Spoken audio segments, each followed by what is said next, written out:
Bakristo bavandimwe, Kristo yazakuzwe, mbifurije kugira umunsi mwiza. Ni munyemwe dusangire amasomo matagatifu Yezu umubyeyi wacu yateguriye kuri uyu munsi w'icyumweru. Isomo rya mbere, isomo ryo mu gitabo cy'ubuhanga. Ninde muntu washobora kumenya imigambi y'Imana? Ninde washobora gusobanukirwa n'icyo Nyagasani ashaka? Ibitekerezo byacu abantu ntibifashe, bihora bihindagurika, ntibigira ishingiro.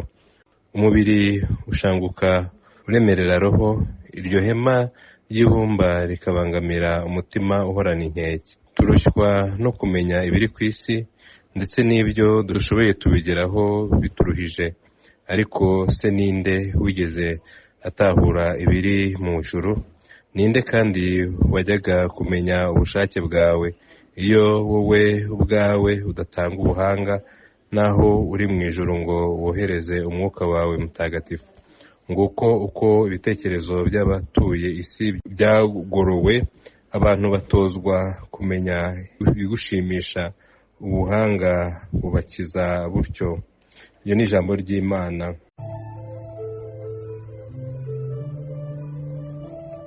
Zaburi.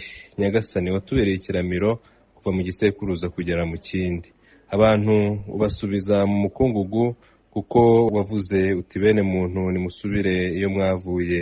Mu maso yawe imyaka 1000 ni nk'umunsi w'ejo wahise, ni nk'isaha imwe y'ijoro. Ubuzima bwa muntu ubukuraho nk'ibitotsi bishira mu gitondo nk'icyatsi. Mu gitondo kirarabya, ururabyo rugahukura, nimugoroba rukarabirana rugahunguka. Utwumvishe ko iminsi yacu ibaze, bityo tuzagire umutima ushishoza. Uhoraho tugarukire, uzaturakara kugera ryari? Babarira abagaragu bawe, utugwirize ineza yawe kuva mu gitondo, kugira ngo duhimbarwe iminsi yose y'ubugingo bwacu. Nyagasani Mana yacu, tugaragarize ubugwaneza bwawe, ukomeze imirimo y'amaboko yacu.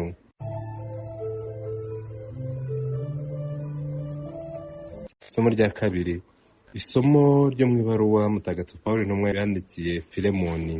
Nkoramutima yanjye, njyewe Pawulo w'umusaza, nkubitiyeho no ku bandi imfungwa kubera Yezu Kristo.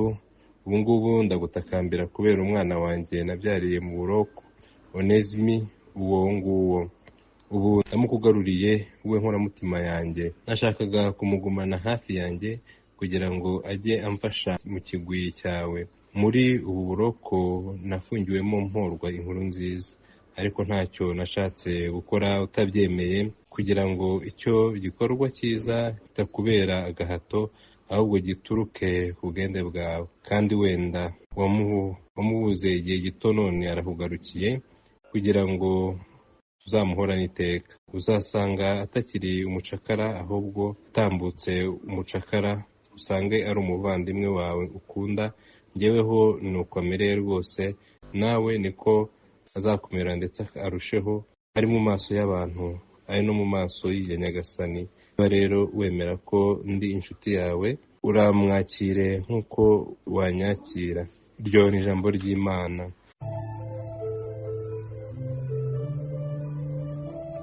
Nyagasani Yezu nabane namwe. Amagambo yo mu Ivanjiri ntagatifu uko yanditswe na Luka. Muri icyo gihe Yezu yari ashagawe n'abantu benshi, arahindukira arababwira ati, umuntu waza nsanga atabanje guhara se na nyina, umugore n'abana be, abavandimwe na bashiki be, ndetse n'ubuzima bwe bwite, uwo nguwo ntashobora kuba umwigishwa wanjye. Kandi umuntu wese udaheka umusaraba we ngo nkurikire, ntashobora kuba umwigishwa wanjye. Mbese ninde muri mwe washaka kubaka umunara ntabanze kwicara ngo arebe ibyo azawutangaho, kandi ngo amenye niba afite ibizawuzuza?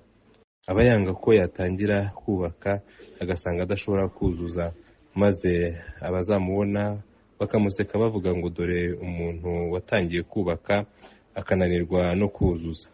Cyangwa se ninde mwami waba akagiye kurwanya undi mwami ntabanze kwicara ngo yibaze ko niba afite ingabo 10,000 yashobora kurwanya uzamutera afite 20,000? Abonye bitamushobokeye yamutumaho akiri kure, akamusaba ko babana mu mahoro. Nuko rero utazahara ibyo atunze byose ntashobora kuba umwigishwa wanjye. Iyo ni ivanjiri ntagatifu.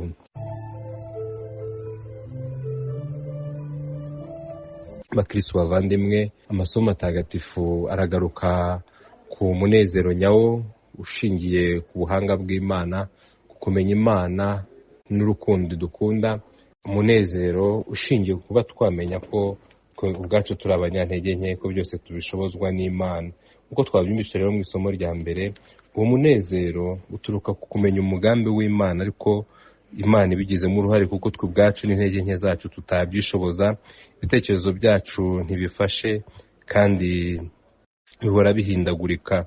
Niyo mpamvu tugomba kwemera ko Imana ari Imana mu buzima bwacu, ibyo bikaduha umunezero nyawo, umunezero nyawo ushingiye ku gukurikiza amategeko yayo no kugendera mu nzira y'ubuhanga, ubuhanga tuhabwa nk'impano ikomeye idufasha kurushaho gushishoza no kumenya agaciro k'ubuzima dufite, kumenya agaciro ko kwitwa abana b'Imana. Iyo tumenye ko turi abana b'Imana, twihatira no kuba abantu bayishimisha, abantu bayigororokera, abantu bahora iteka bayiyambaza mu buzima bwabo bwa buri munsi. Kuko umuhanga nyawe numenya ko Imana ariyo mugenga wa byose, akamenya umwanya ifite mu buzima bwe. Niwe rero Imana niyo itubera ikiramiro, maze ikaduha ubuzima buzima, ikaduha buri teka kugirirwa neza nawe, kandi ubugwaneza bw'Imana bugahora